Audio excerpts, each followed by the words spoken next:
Ivy ex-Navy SEAL looked once, then stepped in.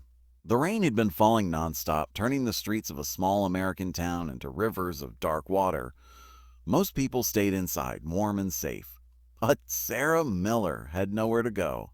She sat on a bus stop bench, holding her two children close. Her daughter was coughing softly. Her son stared at the ground, trying to be brave. A single backpack lay at their feet, everything they owned. Sarah's husband had died in a car accident 8 months earlier. After that came hospital bills, job loss, and finally eviction. Shelters were full. Friends stopped answering calls. That night, Sarah told herself one thing: just survive till morning. Across the street, Ryan Cole, a former Navy SEAL, noticed them while locking up his auto repair shop. Years of combat had trained his eyes to read danger and desperation. Kids shouldn't look that tired. Ryan watched as a group of men slowed their car nearby, staring too long. His jaw tightened. He walked over calmly, positioning himself between the family and the street. "You folks waiting for a bus?" he asked. Sarah nodded, though no bus was coming. Ryan noticed the bruises on her wrist, old, hidden under a sleeve. He didn't ask questions. He only said one thing quietly but firmly: "You're not safe here." Sarah's instinct screamed to run, but something in his voice, steady, controlled, made her pause. "I'm not asking for money," Ryan added. "I'm offering help." He led them to his shop. Inside, it was warm. Ryan handed the kids bottled water and protein bars from a cabinet. "A military habit," he said with a small smile. Sarah finally broke.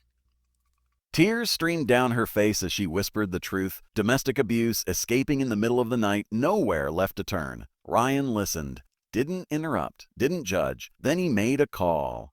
Within an hour, a private room was arranged at a nearby motel. Not charity, not paperwork, just a safe place. Ryan paid up front. "A temporary," he said, "until we fix the rest." The next few days changed everything. Ryan helped Sarah replace lost documents. He connected her with a legal aid group he trusted, people who actually showed up. He helped her apply for a job at a local warehouse where his sister worked.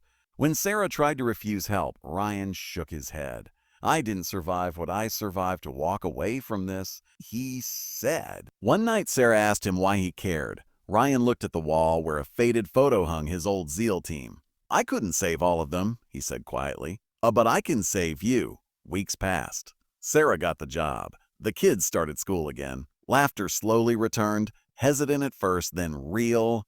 Ryan never crossed boundaries, never tried to be anything but steady. Months later, Sarah stood in her own small apartment, keys shaking in her hand. The kids ran from room to room, shouting with joy. Ryan stayed at the door. "You did this," Sarah said. Ryan smiled. "No, you survived." "I just stood guard." As he walked away, rain began to fall again. But this time, Sarah watched it from inside, safe. And Ryan, for the first time in years, he slept without nightmares.